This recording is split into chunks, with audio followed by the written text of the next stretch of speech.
El canciller alemán Friedrich Merz recibió el lunes en Berlín al primer ministro polaco Donald Tusk con motivo de las 17º conversaciones entre el gobierno alemán y el polaco. El canciller alemán Friedrich Merz recibió el lunes en Berlín al primer ministro polaco Donald Tusk con motivo de las 17º conversaciones entre el gobierno alemán y el polaco. El encuentro se produce después de que los ministros de Asuntos Exteriores y Defensa de la Unión Europea se reunieran en Bruselas y mientras Polonia intenta disuadir a Moscú de sus recientes provocaciones. Recientemente, aviones de combate rusos activaron las sirenas antiaéreas en Polonia. Gerade in diesen Zeiten, in denen die Einheit Europas so unter Druck steht, dürfen wir uns nicht auseinanderdividieren lassen. Wir müssen und wir werden zusammenstehen. Pero el doctor Kai Olaf Lang, experto en Polonia, describe las relaciones germano-polacas como paradójicas. Kann denn das Treffen zwischen Donald Tusk und Friedrich Merz an diesem Misstrauen etwas ändern? Es gab eben auch innenpolitische Bremsfaktoren, sodass man aus deutscher Sicht, glaube ich, das Gefühl hatte, Polen macht eine Deutschlandpolitik mit angezogener Handbremse. Según el doctor Lang, Polonia se ve a sí misma como la potencia regional de Europa centrooriental y quiere ser tratada como tal. Zabrało mi trochę czasu przez ostatnie lata, aby przekonać naszych niemieckich partnerów do tego, aby bezpieczeństwo w tej części Europy traktować jako wspólne zadanie. Mientras el gobierno de Varsovia busca una cooperación más directa en cuestiones de seguridad, la realidad sobre el terreno parece ser diferente. Die Polen wiederum hat sich der Eindruck vertieft, Deutschland habe zwar eine Rhetorik der Einbindung und der Aufwertung Polens, aber wenn es dann wirklich drauf ankomme, dann werde Polen eben nicht berücksichtigt. ¿Puede esta paradójica situación convertirse en el futuro en una sólida asociación de seguridad germano-polaca? Laut dem deutsch-polnischen Barometer zeigt nur ein Drittel der Polen Sympathie für seine Nachbarn in Deutschland. Und das dürfte nicht nur an den Reparationsforderungen liegen. Polen will mehr Mitspracherecht in Sicherheitsfragen. Zuletzt wurde der US-Ukraine-Friedensplan über die Köpfe der Polen hinweg diskutiert, inklusive des Punktes 9 mit der Stationierung europäischer Kampfjets auf polnischem Gebiet. Heute macht der polnische Ministerpräsident Donald Tusk deutlich, Entscheidungen über die Sicherheit in Europa dürfen nicht über Polen hinweg entschieden werden. Und der deutsche Bundeskanzler Friedrich Merz muss nun beweisen, dass er Polen als strategischen Sicherheitspartner ernst nimmt. Diana Resnick aus Berlin für Euronews.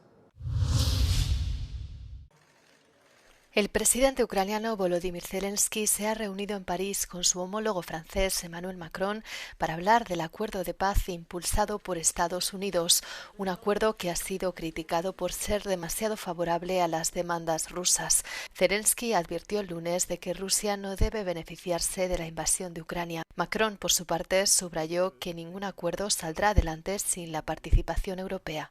Тому ми займаємо принципові позиції щодо санкцій, і щодо відповідальності за злочини війни, щодо юридичного статусу наших територій, які зараз займають російські окупаційні війська, і щодо російських активів, і щодо обов'язку реконструкції. Агресор повинен платити за агресію.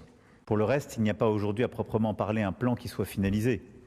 Sur la question des territoires, il ne peut être finalisé que par le président Zelensky. Sur la question des actifs gelés, des garanties de sécurité, de l'accession à l'Union européenne, des sanctions européennes, il ne peut être finalisé qu'avec les Européens autour de la table. Durante el fin de semana, una delegación ucraniana se reunió con funcionarios estadounidenses para discutir el acuerdo de paz. Según el secretario de Estado Marco Rubio, la reunión había sido productiva. La última ronda de conversaciones se produce en un momento difícil para Kiev, ya que las fuerzas rusas siguen ganando terreno en el este de Ucrania y Zelensky se enfrenta a tensiones tras un escándalo de corrupción. En una entrevista con el nuevo programa matutino de Euronews, Europe Today, el general Ben Hodges, excomandante general del ejército estadounidense en Europa, habló sobre la guerra en Ucrania y la seguridad de Europa y advirtió que el continente está despertando lentamente a la comprensión de que no puede contar con Washington como un socio justo. I think Europe and Ukraine, including Ukraine, knows that the United States has a primary interest, which is business with Russia after this is all concluded. En opinión del general, el enfoque de la administración estadounidense ante el conflicto fue defectuoso desde el principio. The administration's approach has always been doomed from the start because they didn't care about the origin, they didn't care about the history or the geography involved. And in fact, approached it as a massive real estate deal. So, I mean, Secretary Rubio said in the beginning, Ukraine, you're going to have to give up some territory here before they even started. Esta semana, el secretario de Estado de Estados Unidos, Marco Rubio, se ausentará de una reunión clave de la OTAN, lo que pone de relieve la menor prioridad de Europa para Estados Unidos, según Hodges. Pero el general sigue confiando en que Europa tiene la capacidad para derrotar a Rusia en su guerra contra Ucrania. If you add together the industry, the wealth, the populations, the technologies, there's no reason that Europe, including Ukraine, cannot stop Russia. What they lack is the self-confidence and the political will. Según Hodges, la narrativa de que Ucrania está perdiendo la guerra no tiene sentido, ya que la economía rusa está en serios problemas y en 11 años Rusia solo ha podido ocupar el 20% del territorio ucraniano.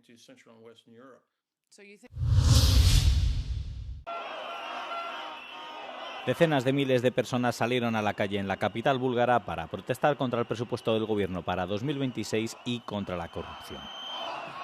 La protesta en Sofía, en la que participaron sobre todo jóvenes, exigió al gobierno que modifique el proyecto o dimita. Varios grupos pequeños marcharon hacia las sedes de los principales partidos gobernantes, mientras los manifestantes enmascarados se enfrentaron a la policía y prendían fuego a contenedores de basura. El gobierno ya había anunciado el 28 de noviembre que revisaría el proyecto de presupuesto, una subida de impuestos que desató la ira de los manifestantes en el segundo país más corrupto de Europa después de Hungría. La medida fue anunciada por el líder del partido gobernante, el GRB, Boyko Borisov, que pidió al gobierno que restablezca el diálogo entre empresarios y sindicatos. Bulgaria se prepara para entrar en la eurozona a principios del año que viene y muchos temen que esto provoque subidas masivas de precios en el país más pobre de la Unión Europea.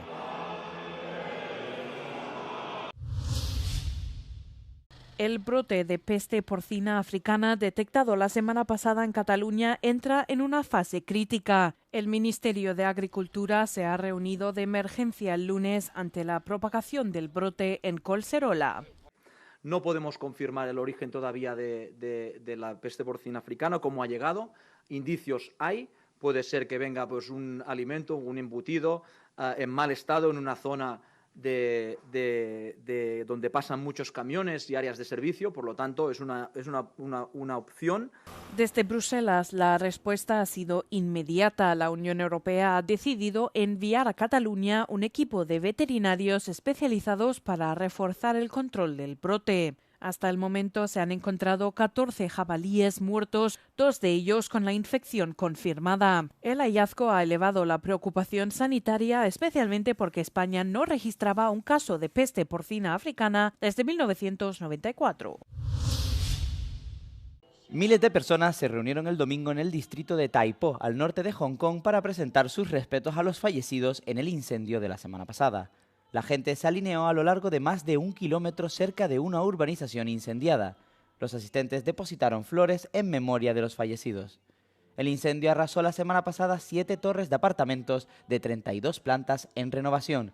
Según la policía, hasta el momento se han arrasado 5 torres incendiadas. El número de víctimas mortales ha aumentado a 146 y hay más de 40 desaparecidos. Miles de residentes han firmado peticiones exigiendo responsabilidades a su gobierno. Las autoridades han puesto en marcha investigaciones penales y por corrupción. Se han detenido a 11 personas y se están investigando los materiales peligrosos utilizados en las renovaciones. Las autoridades chinas de seguridad nacional advirtieron el sábado a la población de que no intentara utilizar la situación como distracción política, lo que podría acarrear severas persecuciones y castigos. Las operaciones de rescate finalizaron el viernes, pero la policía afirma que es posible que se encuentren más cadáveres. Un registro completo de los edificios incendiados podría llevar otras 3 o 4 semanas. Las criptomonedas más populares siguen bajo presión. Bitcoin abrió el mes de diciembre con una caída del 5% en las operaciones europeas. La moneda ronda ahora los 73.500 euros, muy por debajo de los casi 78.000 que marcaba apenas un día antes. Es un nuevo paso atrás en la tendencia bajista que arrastra desde octubre, cuando alcanzó su récord histórico cerca de los 110.000 euros. Analistas atribuyen este retroceso a un aumento de las ventas y liquidaciones, con muchos inversores intentando asegurar beneficios tras los fuertes repuntes de los últimos meses. Ethereum, la segunda criptodivisa del mercado, sigue un comportamiento similar y encadena descensos desde su máximo histórico registrado en noviembre. Y otras monedas muy negociadas, como Solana, también se mantienen en negativo. 2, 1, engine full power. SpaceX inició el último mes del año con un importante lanzamiento para apoyar su servicio de Internet de banda ancha Starlink. Un cohete Falcon 9 de SpaceX despegó del Centro Espacial Kennedy de la NASA, transportando 29 satélites Starlink V2 Mini que puso en órbita terrestre baja el lunes por la mañana. El cohete Falcon 9, el caballo de batalla de la empresa, ha sido lanzado más de 150 veces este año, 13 de ellas solo en noviembre. 110 de estos lanzamientos correspondieron a Starlink, mientras SpaceX, propiedad del hombre más rico del mundo, Elon Musk, sigue intensificando sus esfuerzos para montar su constelación de satélites. El Falcon 9 aterrizó en la nave no tripulada de SpaceX poco más de 8 minutos después del despegue. Estaba estacionada en el Océano Atlántico, al este de las Bahamas.